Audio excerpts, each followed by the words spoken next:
Olá, esse é um vídeo de orientação sobre a primeira etapa do Desafio Éxito no ano de 2018. A ideia aqui é a gente discutir um pouquinho o template que foi enviado para ser preenchido, te dando algumas dicas de o que a gente espera que seja colocado e como vai ser avaliado esse template. Bom, então o primeiro ponto é que vocês receberam um arquivo doc, que é um arquivo para que seja editado no próprio arquivo, tá? Então, isso que a gente chama de template, ele é um modelo para você preencher.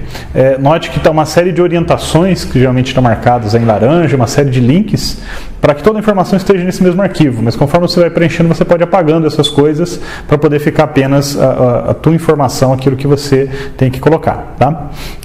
Bom, lembrando sempre que esse template ele tem que ser entregue até o dia 26 de maio, né? Não haverá prorrogações dessa etapa. E a gente depois vai avaliar, vai ter uma banca que vai avaliar, vai dar uma nota e pela nota a gente vai escolher os selecionados para as etapas seguintes, tá? Então note que o objetivo é a gente fazer uma proposição de um projeto embasada, bem embasada, e aí a avaliação dessa etapa basicamente vai avaliar se o que você está propondo realmente é relevante. Se você está propondo um projeto, o desenvolvimento de um produto, o desenvolvimento de algo que de fato vem de encontro a uma necessidade real. Tá? Por isso que a gente começou, antes de uma descrição técnica do produto, um estudo de mercado. Tá? Então, a primeira questão do estudo de mercado é definir realmente se a gente tem um problema para ser resolvido e qual é esse problema, e aí sim depois discutir qual produto ou quais produtos poderiam ser feitos para resolver aquele problema. Tá? Isso segue um caminho um pouco fora do tradicional. Tradicionalmente inventa-se as coisas baseadas em um achismo e depois tenta-se empurrar isso no mercado. Isso funcionou durante algum tempo, onde os problemas estavam muito claros. Hoje em dia, cada vez é mais difícil fazer isso e cada vez é mais recomendado que se olhe para o mercado e tente identificar realmente as verdadeiras necessidades que existem. Uma vez que o tema foi definido, que é um tema ligado aí à eficiência de água, eficiência do uso da água, e outros temas associados à questão de assegurar, né, a gestão e a disponibilidade de água, dentro desse tema macro, a gente pode tentar procurar problemas específicos que são aqueles que a gente vai resolver. Então, a primeira etapa desse estudo de mercado é o que a gente chamou de desenvolvimento ou definição do problema. E para isso a gente vai usar algumas ferramentas de design thinking, né, que tem sido muito utilizado como método para isso. A primeira figura que deve ser preenchida, ela é um diagrama de ganhos e dores do cliente, e a ideia aqui é falar o seguinte: olha, eu não sei ainda qual é a solução que eu vou dar, porém eu vou trabalhar dentro da parte de eficiência do uso da água, e aí eu quero entender que dores que um cliente tem, né? Obviamente você já vai saber mais ou menos para que lado que você vai, né? Então, para aquela área que você vai, tenta conversar com as pessoas, definir, realmente entender quem que está tendo problema e qual é o problema. Para poder ilustrar aqui, eu vou dar um exemplo que não tem nada a ver com o tema do desafio. Vamos falar aqui, vamos supor que estamos vários anos no passado, numa época que não existia ainda câmeras digitais ou que as câmeras digitais não eram tão populares, certo? Naquela época, se eu perguntasse para as pessoas, né, para fotógrafos, por exemplo, que problemas eles teriam, eles iam falar que eles precisavam ficar comprando filme toda hora, que eles precisavam revelar o filme, demorava um tempo, que ele não sabia na hora que tirou a foto se a foto ficou boa ou não. Né? Todas essas reclamações a gente pode chamar como dores, né? São todas necessidades, problemas que o meu cliente tem que encontrar. Se eu perguntar para esse cliente quais tarefas ele ia fazer, ele provavelmente ia falar que ele tem que tirar fotos durante o dia, né, ou várias horas por dia, então ele precisava tirar muitas fotos durante o dia. Ele teria que tirar fotos em campo, não só em estúdio, portanto, todo o maquinário. Se ele precisava de filme, precisava de outros insumos, ele precisava de levar isso tudo. E ele gostaria, talvez, de fazer um tratamento das imagens, ou talvez tivesse que fazer algum tratamento, e isso com a câmera tradicional era mais difícil. E o que são ganhos? Ganhos não são dores, né? Não é um problema de fato, mas é algo que se tivesse também eu ficaria feliz, né? Que seria algo, o que vier é lucro, né? São os ganhos. Então, por exemplo, se no caso da câmera, né? Se naquele passado a pessoa pudesse compartilhar as fotos, se ela carregasse menos coisas para poder tirar as fotos, seria um ganho. E se ela pudesse localizar e identificar as fotos de forma mais fácil, também seria um ganho. Tá? Então, um exemplo aí baseado uma tecnologia já dominada, tá? Isso permite fazer esse diagrama. A próxima etapa é constituir a persona. O que é a persona? É uma descrição do usuário ou do público-alvo do meu produto. a ideia é que assim, cada vez é mais difícil você ter um produto que serve para todo mundo, tá? Então, arroz e feijão não serve para todo mundo. Eu quase não como arroz e feijão, não gosto. Então, papel higiênico talvez seja um produto que serve para todo mundo. Mas, tirando isso, cada vez mais os produtos são de nichos específicos. Então, esse nicho específico, muitas vezes, em vez de você ter um dado muito abstrato, que é um dado, por exemplo, homens de 35 a 40 anos que têm carro, né? Em vez de você ter esse dado que é muito matemático, mas diz pouco das pessoas, a gente tenta criar uma persona que é uma representação do usuário do nosso produto. Então, na hora que você estiver pensando lá naquele seu desafio relacionado à água, vamos tentar identificar e pensar e descrever quem que é o usuário final do teu produto. Esse cara que sofre as necessidades, né? Então, obviamente, você vai conversar com um monte de gente, algumas vão se aproximar dessa persona. A persona não é uma pessoa específica, é como se fosse uma média das pessoas, tá? No nosso exemplo aqui da câmera, vamos supor, né? Por exemplo, existisse nossa persona vai ser um fotógrafo chamado John. John tem 39 anos. John tira fotos profissionais de modelos e fotos de produtos. Ele, como experiências principais, ele tem pouco tempo, o dia dele é muito corrido. Ele tem dificuldades de identificar as fotos, porque ele tira muitas fotos. E ele fica muito ansioso porque ele quer ver a foto revelada. Esse processo demora um pouco. Essas são as experiências do John. O que mais que ele valoriza? Ele valoriza produtividade e a qualidade nas fotos, porque isso tem tudo a ver com o trabalho dele, dado que ele é um fotógrafo profissional. E quais são as necessidades dele? Ele precisa de agilidade, ele precisa saber se as fotos ficaram boas ou não, e se ele pudesse fazer um tratamento para corrigir aquelas que não ficaram tão boas assim, seria muito bom para ele. Então, veja que eu estou descrevendo uma pessoa, eu consigo até imaginar a cara desse personagem, e ele é bem específico. Se eu estou falando especificamente de um fotógrafo profissional, isso já define uma série de características dessa minha solução, que são focadas para esse profissional que de repente não vão atender a outros públicos. Ok, tudo bem, não há problema. Talvez eu tenha mais de uma persona ligada ao produto. Pensem bem se é verdade isso, mas pode ser que eu tenha mais de uma persona, o usuário direto do que meu produto, e nesse caso, se vocês identificarem que realmente é isso, você pode ter uma segunda tabela dessa, descrevendo essa segunda persona. Eu acho que na grande maioria dos casos nós vamos ter um usuário focado, um usuário único, tá? Mas, se houver esse caso, a gente pode colocar. Bom, a etapa seguinte, que é a descrição da inovação, ela é uma informação geral da proposta de solução que eu vou realizar, tá? Não é uma descrição técnica detalhada, não tem diagrama em bloco, não tem firmware, não tem nada. É ainda só uma descrição de qual que é a minha ideia e que problemas ela resolve, como é que eu pretendo implementar isso de forma bem geral. Talvez um dos pontos mais importantes desse documento, porque é em cima disso que a gente vai avaliar o que esse pessoal está se propondo. Então, identificamos uma necessidade, essa necessidade ela é a necessidade daquela persona que eu idealizei, baseado principalmente em buscar informação, conversar com as pessoas, né, não é idealizado direto da cabeça da gente. E aí, para esse problema desse cara, eu estou propondo uma solução, tá? Não necessariamente essa é a única solução para os problemas que esse cara tem. Então, eu posso ter várias soluções para o mesmo problema, aquela solução que for mais eficaz vai ser a que vai ter mais sucesso, tá? Mas no caso a gente vai propor uma solução. No nosso exemplo aqui, eu poderia dizer que a nossa solução é uma câmera digital com armazenamento em cartão de memória, certo? Vamos supor que acabamos de inventar, ter essa ideia, né? Ou voltamos na máquina do tempo e propomos isso algumas dezenas de anos atrás. E nossa solução então é uma câmera digital com armazenamento em cartão de memória.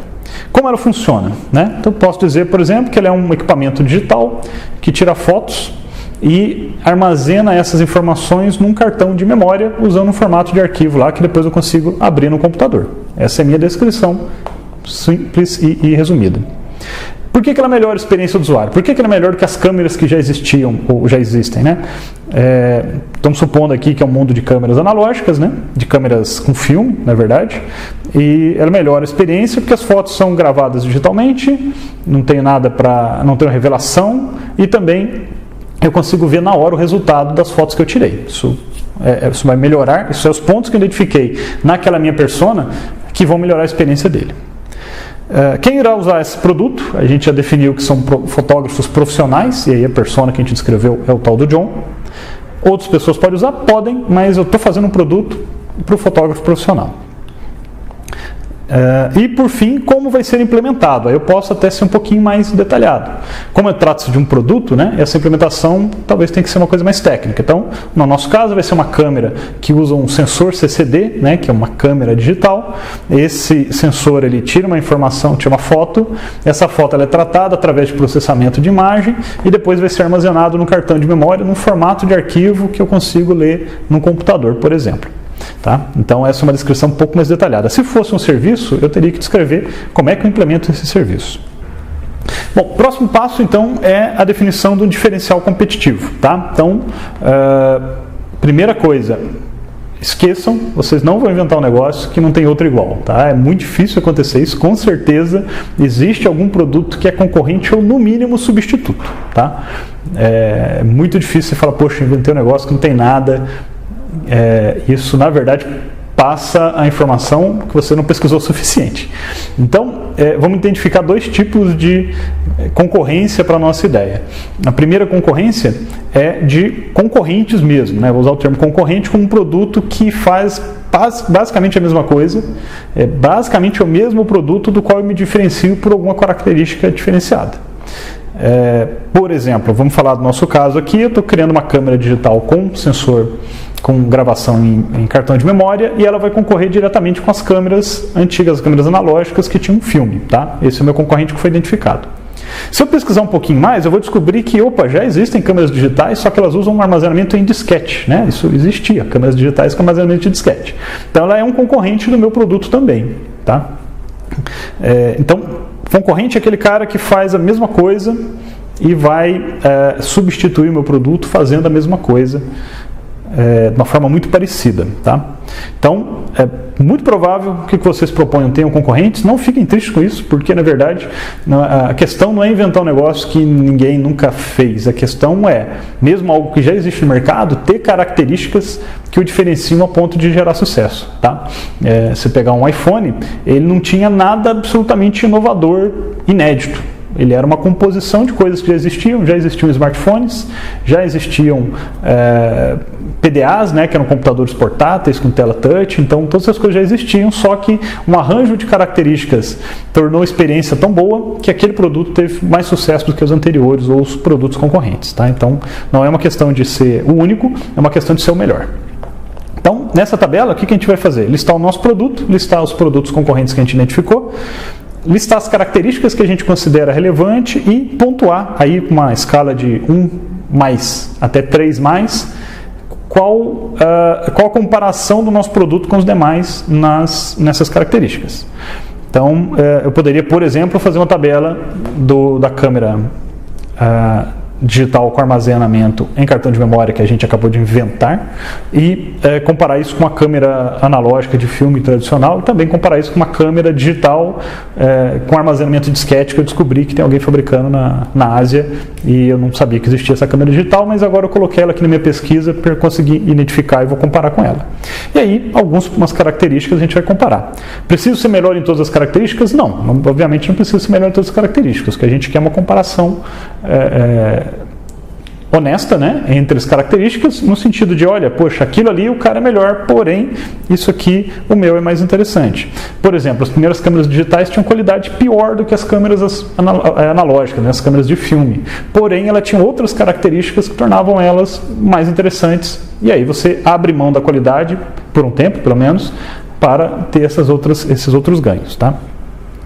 Custo é um diferencial? Custo é um diferencial, mas muito cuidado.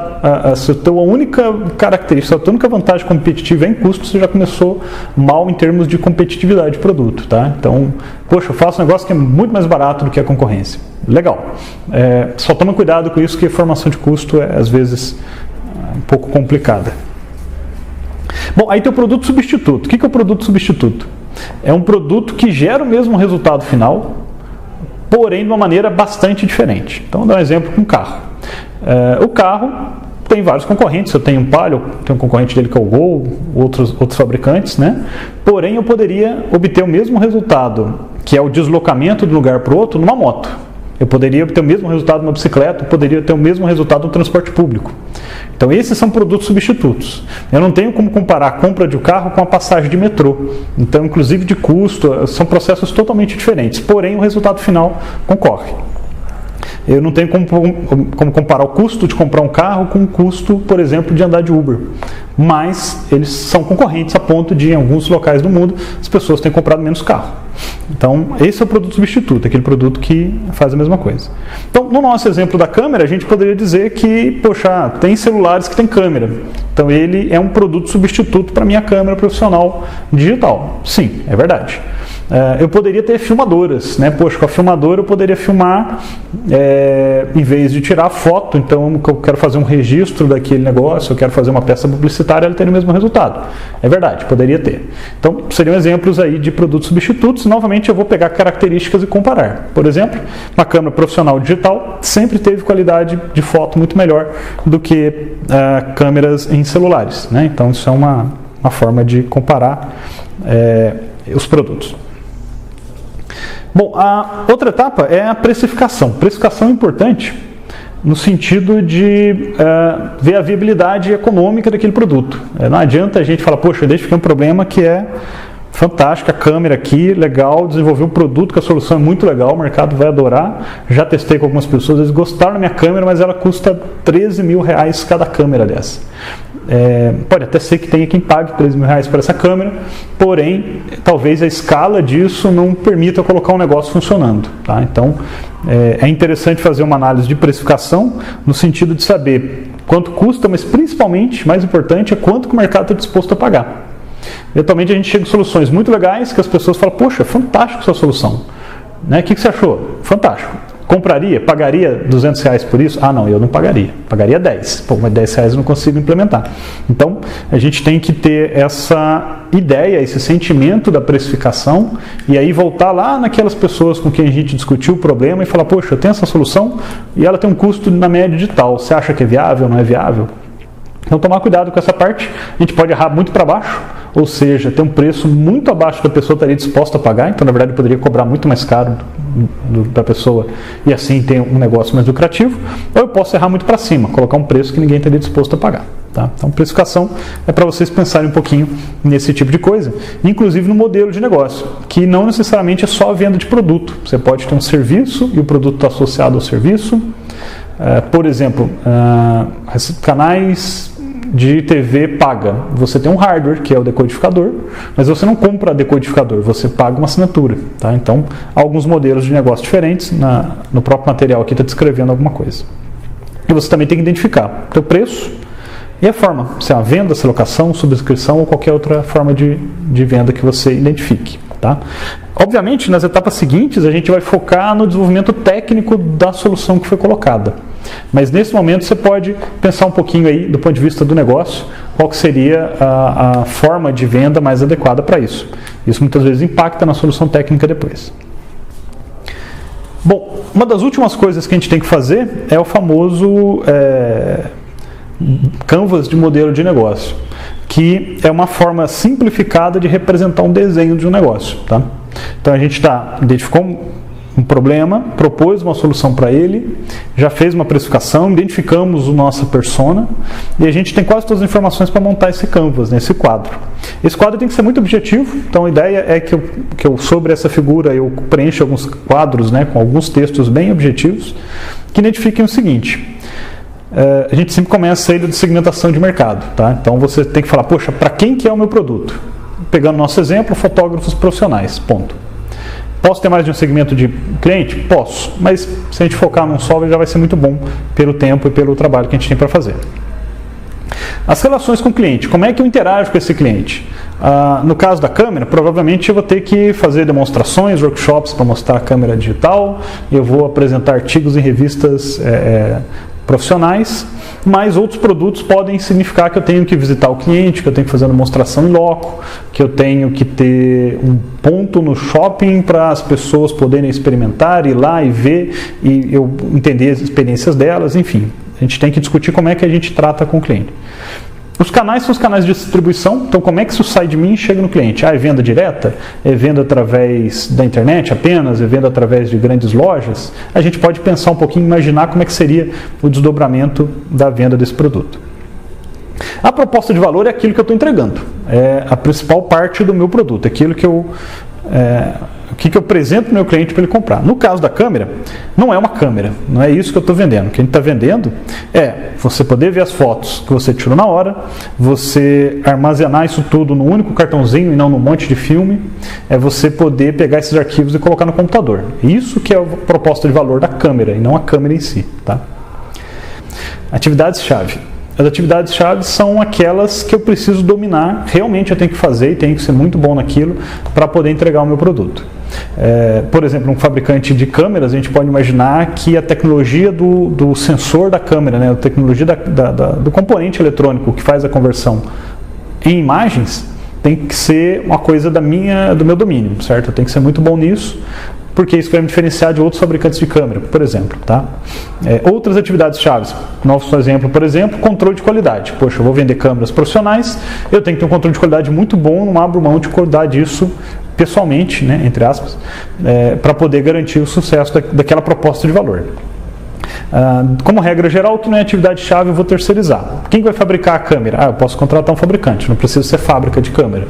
Eu não preciso, por exemplo, ser o fabricante de lente. De repente eu estou focado em uma empresa eletrônica, estou focado na tecnologia do sensor e eu tenho um parceiro que me fornece as lentes. Não vou fabricar isso. Né? Então, atividade-chave é aquilo que eu preciso fazer, que é fundamental para garantir a proposta de valor. Recursos-chave são aquilo que eu tenho que ter para poder realizar as atividades-chave e garantir a proposta de valor. Por exemplo, eu preciso ter o know-how, a pesquisa e desenvolvimento, né, em sensores. Preciso ter as patentes em sensores no sensor de imagem, tá? Por exemplo. E eu também tenho que, de repente, ter toda a parte de processo produtivo final para garantir a qualidade. Esses são recursos que eu tenho que ter. Parcerias-chave são aqueles parceiros fundamentais para o meu negócio. Então, tem coisas que eu não vou fazer, mas eu preciso que alguém faça de maneira muito próxima a mim. Por exemplo, o fornecedor de lentes para um fabricante de câmera é um parceiro fundamental. Se ele pisar na bola, o resultado final vai ser comprometido. Tá? Por fim, a parte de baixo do Canvas, ela fala da estrutura de custo e das fontes de renda. Então, as fontes de renda é como é que o dinheiro entra. Né? Eu vendo o produto, eu tenho uma assinatura, eu faço uma locação, a pessoa paga para tirar o anúncio do aplicativo, enfim, as várias formas de fazer receita, né? Fazer dinheiro a partir da minha proposta de valor. No exemplo da câmera, o nosso produto, ele limita-se à venda de produto, certo? A minha fonte de receita é a venda da câmera.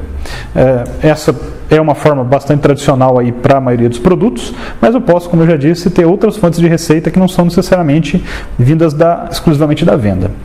A estrutura de custo é basicamente onde que eu reflito sobre o custo de realizar aquilo que eu estou propondo. Então, no caso da fabricação de um produto, o principal custo geralmente está relacionado com o custo de produção daquele produto. Tá? Supondo que eu estou produzindo uma escala muito grande. Se eu estivesse fabricando um produto muito específico, por exemplo, um produto para automação, uma máquina complexa para automação, o custo do produto, o custo de insumos do produto, ele é menos importante às vezes do que o custo da minha fábrica. Né? Então, para poder fabricar 2, 3, 4 equipamentos desses de automação por ano, talvez eu tenha que ter uma equipe enorme de engenheiros e técnicos. Então, nesse caso, minha estrutura de custo está muito mais ligado com a equipe, profissionais, espaço que eu tenho que ter para montar essa máquina, do que os custos de material propriamente dito. Então, essa reflexão é importante, porque o custo ele é realmente importante no produto eletrônico só quando eu tenho uma escala grande. Quando eu não tenho uma escala grande, provavelmente outros custos vão ser mais relevantes do que isso. Okay? Por exemplo, tem situações onde você tem um produto que a eletrônica dele é barata, mas ele precisa de algumas características mecânicas, por exemplo, ser vedado para ficar no tempo, ser vedado para poder operar debaixo d'água, que tornam a mecânica dele muito mais cara do que a eletrônica propriamente dita. Certo? Então, o Canvas de modelo de negócio nos ajuda a ter uma visão geral, uma visão resumida de tudo que foi proposto aí em termos de solução de negócio, do qual vai sair um produto. Então, se eu fosse falar quais são as duas folhas mais importantes desse documento, aquele mapa, né, que está no item inovação, que é onde eu descrevo a minha ideia, e, por fim, o Business Model Canvas, que a gente consegue enxergar como é que isso vai funcionar dentro do negócio. Tá? São essas duas abas principais, as demais, obviamente, são importantes para a gente entender. E, por último, a última entrega que vocês têm que fazer, que não é mais documento, né? Então o documento veio até aqui, você vai preencher nesse próprio documento todas as informações. A última entrega que tem que ser feita é um pitch. O que é um pitch? Tem vários links aí que vão explicar e vão dar dica de como fazer pitch, mas resumidamente é uma apresentação super rápida para convencer alguém da sua ideia. Super rápida quanto? 3 minutos. Mais que isso não, vai ser cortado, tá? A gente só vai ver os primeiros 3 minutos de qualquer vídeo que foi enviado. Na verdade, os vídeos não devem ter mais de 3 minutos. Então, você vai gravar o vídeo, não precisa de superprodução, grava no celular, igual a Globo ensinou como faz, e só gravar o vídeo, mas é legal que esteja o grupo todo, esteja se comunicando de forma objetiva, de forma bastante profissional, e tentando convencer a banca, né? Serão 3 pessoas que vão analisar esses pitches e vão avaliar se esse produto que vocês estão propondo, essa questão, esse problema que vocês levantaram é pertinente e merece ir para a fase seguinte. Então vocês têm aí 3 minutos para convencer, e aí tem vários links dizendo que estrutura e que argumentos que vocês devem usar. Recomendo ver todos esses links aí.